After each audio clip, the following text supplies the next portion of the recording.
Assalamualaikum warahmatullahi wabarakatuh. Yang saya hormati Bapak dosen, pembimbing workshop, dan yang saya sayangi teman-teman mahasiswa sekalian. Teman-teman, marilah kita panjatkan puji dan syukur kita kehadirat Allah Subhanahu wa Ta'ala atas segala rahmat dan karunia-Nya serta salawat dan salam kepada junjungan Nabi besar kita Muhammad SAW.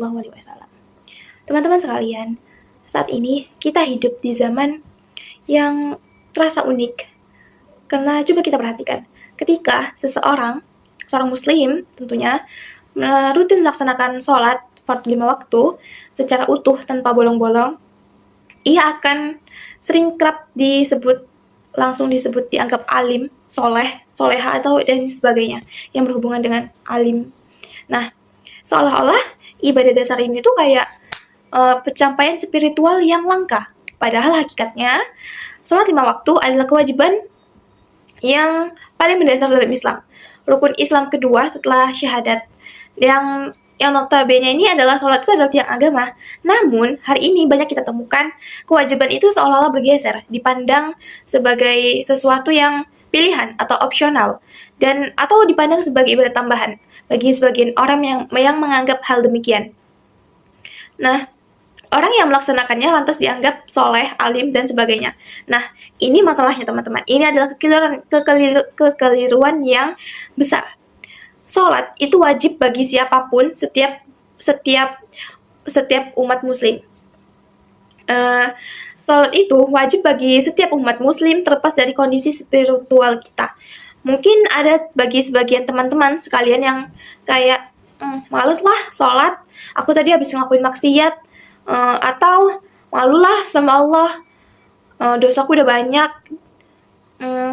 kayaknya Allah juga gak bakal nerima sholatku, kayaknya Allah juga udah gak mau maafin aku, dan yang lainnya sebagainya. Nah, ini teman-teman, stop berpikiran seperti demikian, karena pemikiran itu tadi adalah pemikiran yang menyesatkan, yang sumbernya adalah dari setan.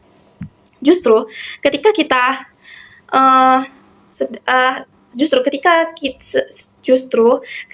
kita habis melakukan sesuatu yang Allah larang, kita habis melakukan maksiat dan yang lain sebagainya, ketika kita merasa kotor, disitulah kita harus melaksanakan sholat. Karena sholat adalah cara kita untuk membersihkan diri, sarana kita untuk kembali, dan memohon ampunan kepada Allah Subhanahu wa Ta'ala, dan berjanji untuk memperbaiki diri supaya tidak melakukan hal yang demikian lagi. Jangan sampai maksiat yang kita perbuat justru membuat kita menghalangi kewajiban kita sebagai seorang muslim untuk melaksanakan sholat. Sebab sholat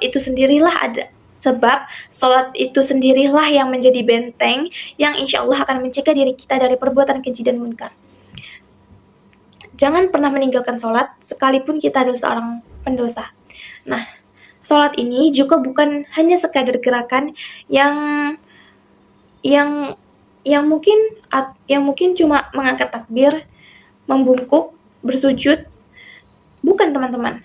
Sholat ini dari mulai kita takbir, Allahu Akbar, saat kita takbiratul ihram, mengucapkan Allahu Akbar, di saat itu juga kita menyampingkan segala urusan dunia. Kita meninggalkan sejenak hiruk pikuknya dunia, dari mulai kita sebagai seorang mahasiswa, dari mulai perkuliahan, handphone, kesibukan, pekerjaan, dan yang lain sebagainya. Di saat kita sudah mulai mengangkat takbir Allahu Akbar, takbiratul ihram, disitulah kita fokus penuh menghubungkan diri kita yang kecil ini kepada Allah Subhanahu wa Ta'ala, kepada Tuhan pencipta alam. Nah, kalau kita nggak sholat, teman-teman, dengan cara apa lagi kita bisa terhubung kepada Allah Subhanahu wa Ta'ala? Sedangkan sholat sendirilah adalah cara untuk kita bisa menghubungkan diri kepada Allah Subhanahu wa Ta'ala.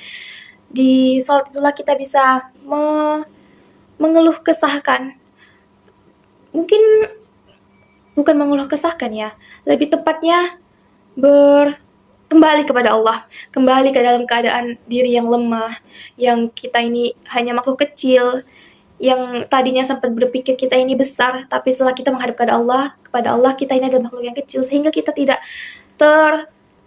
terombang-ambing oleh dunia, tidak tertipu oleh tipu daya dunia. Jadi, sholatlah teman-teman. Untuk mungkin teman-teman yang sebelumnya sholatnya masih bolong-bolong, diatur teman-teman. sedemikian rupa diatur, kita jadwalkan sholat ini sebagai cara kita untuk menjadi hamba yang lebih baik lagi kepada Allah, untuk cara kita kembali kepada Allah. Dan untuk teman-teman yang mungkin sebelumnya masih sholatnya masih ditinggal, boleh mulai sekarang sholat. Mungkin kalau teman-teman masih ngerasa sholat dulu lama atau panjang, teman-teman boleh melakukan sholat dengan membaca yang bagian wajibnya aja. Mungkin takbir, al-fatihah, tahiyat akhir, salam. Dan mungkin kalau teman-teman membaca hanya bagian yang wajibnya saja nggak sampai 5 menit teman-teman. Masa sih kita sehari punya 24 jam, tapi untuk melaksanakan satu sholat fardu aja yang kalau teman-teman nggak baca semuanya, hanya baca yang wajibnya aja, itu nggak sampai 5 menit teman-teman masih mau meninggalkannya. Ayo teman-teman, kembali kepada Allah.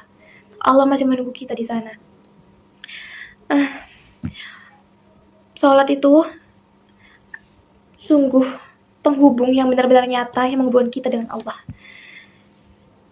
Ini adalah ibadah yang mulia teman-teman. Sholat 5 waktu adalah pembeda kita dengan umat yang lain. Maka dengan itu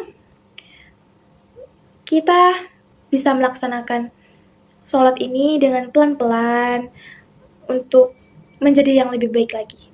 Mungkin sekian yang bisa saya paparkan mengenai pentingnya sholat 5 waktu sebagai penghubung kita dengan Allah, dan pentingnya sholat.